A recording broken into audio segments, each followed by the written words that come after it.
Up, up, and away is something you might hear from DC's Superman before he takes off pre-flight. But Marvel Comics' heroes are more grounded and down to earth. It's Marvel's villains that you have to worry about, whose outrageous acts cause mayhem, destruction, and the occasional white-collar crime.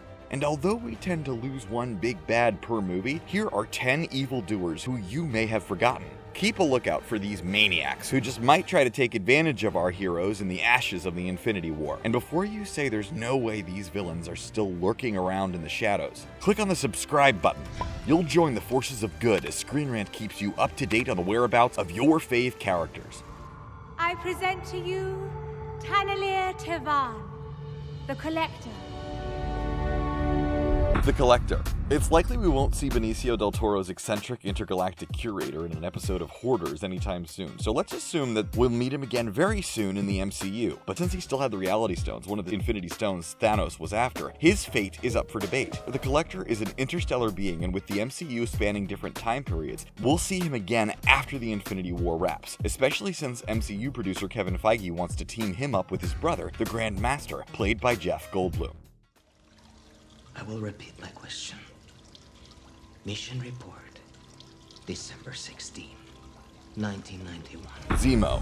Daniel Bruhl, who masterfully played the conniving Baron Zemo, has referred to the fact that Zemo wasn't killed off in Captain America Civil War. He was stopped in his suicide attempt by the Black Panther and imprisoned for his crimes. Since Zemo is Captain America's biggest foe behind Red Skull, and he has a history of antagonizing Cap and Bucky, we'll likely see him return. One possible storyline from the comics involves a mysterious team of heroes replacing the Avengers, calling themselves the Thunderbolts. It's revealed the Thunderbolts are led by Zemo himself, so look out for any new superpowered teams that seem too good to be true.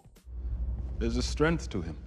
Stubbornness, arrogance, ambition, I've seen it all before. Baron Mordo. Chiwetel Ejiofor plays Baron Mordo as such a supportive sidekick to Doctor Strange. Some non-comic readers might be surprised to find he's one of Stranger's biggest arch-nemeses. There's no doubt Mordo will be back for more adventures in the MCU, but when will he turn into the Sorcerer Supreme's big bad? According to Strange director Scott Derrickson, we're sort of building a foundational understanding of who he was before the guy that you met in the comics, so that turn isn't an arch turn. It's a smart move that shakes things up from the usual reveal of "I've been evil all along."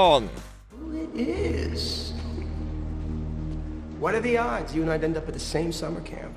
Scorpion. Appearing alongside Michael Keaton's Vulture in the end credits scene of Spider-Man Homecoming, Mac Gargan, aka Scorpion, is a fellow inmate in prison. Scorpion asks the Vulture if he knows Spider-Man in a foreboding exchange. As a recurring character throughout the comics who surprisingly has never had his time to sting in the MCU, Scorpion has tormented Spider-Man for decades, been overtaken by the Venom symbiote, and been replaced by a female named Scorpia. So Marvel is definitely gearing Mac up for some big screen action. So you want to tell me why you were at Stark's mansion last night? The Mandarin. When Ben Kingsley's Mandarin appeared in Iron Man 3, fans were psyched that one of Iron Man's greatest nemeses was finally getting his due. And then, he was revealed to be a hired actor. Some thought the twist was inspired, but others were waiting for the real Mandarin to please stand up. Then Marvel released the short film All Hail the King, which raises the possibility for a real and ruthless Mandarin to show his face in the cinemas. Kevin Feige stated the film was made to say, hey, just because we did this thing doesn't mean this other thing doesn't exist. We hope so, Kevin Feige. We hope so.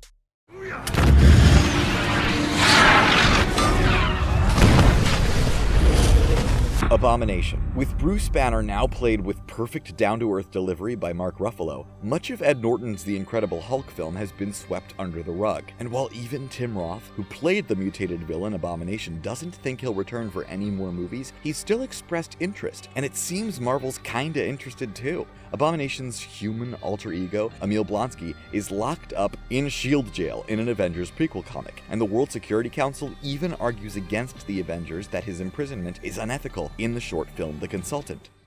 Oh my God! I'm stepping in it. Look. Wow. The Grandmaster. Jeff Goldblum has been outspoken about his enjoyment of the process involved in making Thor Ragnarok, and there's no doubt he'd come back for more if the storytelling was there. He particularly loved the improvised nature of Taika Waititi's set, and since that movie's freewheeling feel brought a new level of success to the MCU, hopefully Feige and co. will allow Goldblum the same freedom in a future film. At California Adventure in Anaheim, a wall in the Guardians of the Galaxy ride features a picture of the Grandmaster and the Collector playing chess. Like we said before, and as Feige hopes, look forward to an actual on-screen team-up between the two characters. Spot show or Puff the Magic Dragon. Justin Hammer.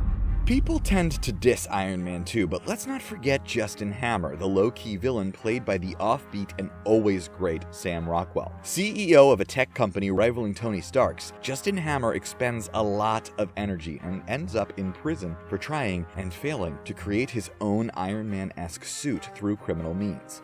But he made a cameo appearance in the All Hail the King one-shot about the Mandarin, and he'd be a great foil for the allies of Stark after the Infinity War dust settles. Plus, Rockwell's down to return, and the guy has an Oscar. What's Marvel waiting for?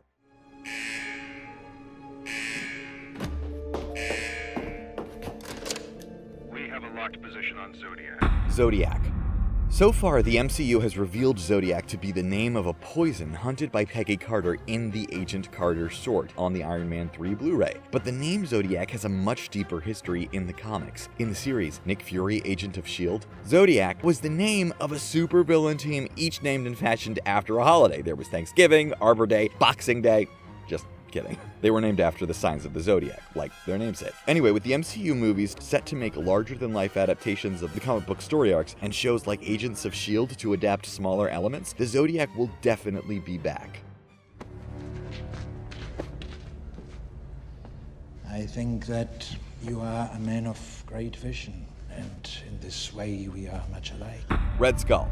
Okay, sure, he seemed to die in Captain America the First Avenger, but for more details, let's take it back to Feige, who said, "The way we showed his demise in the First Avenger was to showcase to people that he could perhaps pop up again sometime." On first hearing this, it seems to contradict the fact that the Tesseract frickin' disintegrated the sunburned cue ball at the end of the first Captain America. But in the Avengers Infinity War prequel comic, a flashback shows Red Skull picking up the Space Stone, and instead of evaporating, it seems more likely he was transported. Where? Well, you'd find out if you'd seen Avengers Infinity War, which reveals a surprise appearance from perhaps Cap's most infamous nemesis. So will we see more of him after this latest installment? Well, we'll probably find out in Avengers Infinity War Part 2, or whatever the actual title of that film will be when it's finally revealed by the Marvel team. And that's the end of our video. We may have won the first battles against these villains, but have we won the war? Keep watching Screen Rant so we can keep you up to date on the latest crises plaguing the Marvel Cinematic Universe. And don't forget to like this video, share it, and subscribe to Screen Rant on YouTube so you can stay up to date with our awesome content.